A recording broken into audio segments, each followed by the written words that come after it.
नमस्ते। आज बात करते हैं उस राजवंश की जिसने सिर्फ इतिहास नहीं बनाया बल्कि एक पूरा का पूरा शहर खड़ा कर दिया। जयपुर। जी हाँ, वही गुलाबी शहर। ये कहानी है कछवाहा राजवंश की, जिन्होंने ना सिर्फ जंग और सियासत में बल्कि आर्किटेक्चर में भी अपना लोहा मनवाया।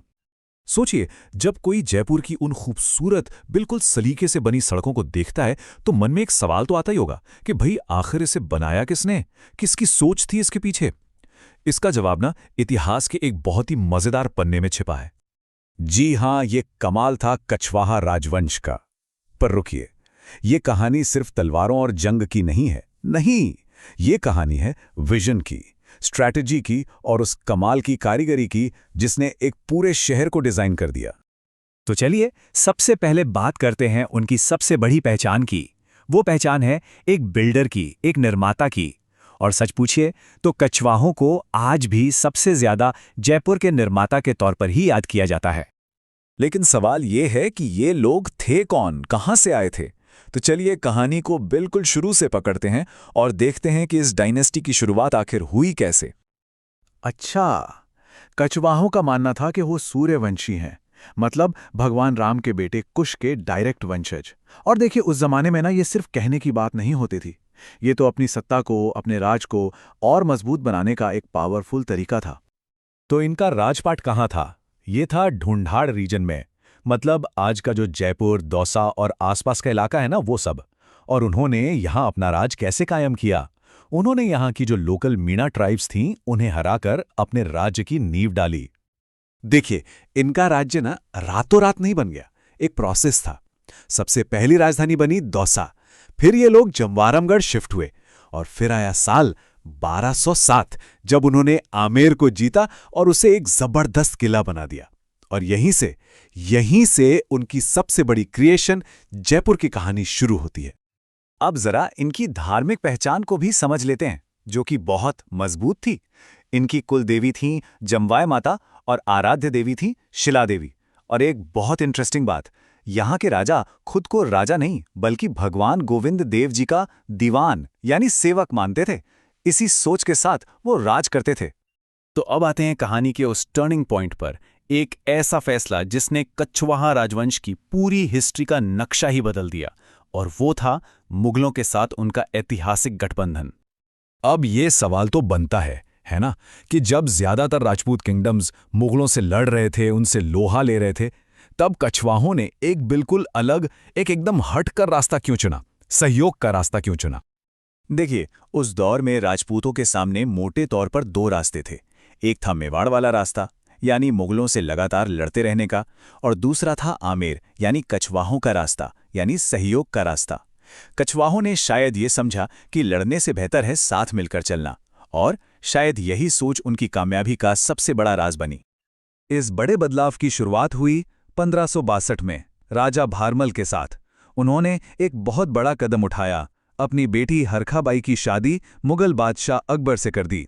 और इसी शादी ने एक ऐसा गठबंधन बनाया जिसने कछवाहों को सिक्योरिटी भी दी और पावर भी। और मुगलों के साथ इस दोस्ती का नतीजा क्या हुआ? नतीजा ये हुआ कि कछवाहों के लिए पावर, इन्फ्लुएंस और कल्चरल डेवलपमेंट का एक गोल्डन पीरियड शुरू हो गया। दरवाजे खुल गए उनके लिए। और इस गोल्डन एज का सबसे बड़ा चेहरा कौन था? वो थे राजा मानसिंह प्रथम। सोचिए, वो सिर्फ अकबर के नवरत्नों में से एक नहीं थे, बल्कि मुगल एम्पायर के सबसे भरोसेमंद, सबसे काबिल कमांडरों में से एक थे। अरे, उनकी उपलब्धियों की लिस्ट तो बहुत लंबी है। वो मुगल आर्मी के चीफ कमांडर थे, बंगाल और बिहार जैसे जरूरी सूबों के गवर्नर रहे। इतना ही नहीं, उन्होंने आमेर के किले को और शानदार बनवाया, और वृंदावन में मशहूर गोविंद देव जी मंदिर भी उन्हीं की देन है। और अब आते हैं इस डायनेस्टी के शायद सबसे विजनरी राजा पर, सवाई जय सिंह द्वितीय। ये सिर्फ एक राजा नहीं थे, ये एक जीनियस थे, एक कमाल के वैज्ञानिक, गणितज्ञ और एस्ट्रोनॉमर, सब कुछ। तो चलिए अब बात करते हैं कछवाहा राजवंश के सबसे बड़े तोहफे की, उनकी उस विरासत की जिसे आज पूरी दुनिया जानती है, इंडिया की पहली प्लान्ड सिटी। ये साल इतिहास में सुनहरे अक्षरों में लिखा है, 1727। यही वो साल था जब सवाई जयसिंह ने अपने विजन को हकीकत में बदला और एक नए शहर की नींव रखी, नाम था जयपुर।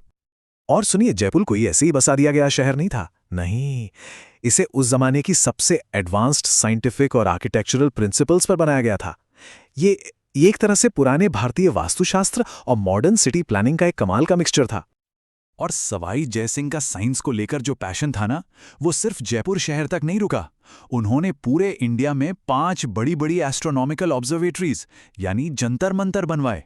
और इनमें से जो जयपुर वाला जंतर मंतर है, वो तो आज यूनेस्को वर्ल्ड हेरिटेज साइट है। क्या कमाल की बात है। तो घूम फिरकर सवाल वही आता है कि कछवाहों ने आखिर अपने पीछे छोड़ा क्या? उनकी असली लेगेसी, उनकी स्थायी विरासत क्या है? अरे, उनकी विरासत तो आज भी हमारी आंखों के सामने है। हम उसे देख सकते हैं, महसूस कर सकते हैं।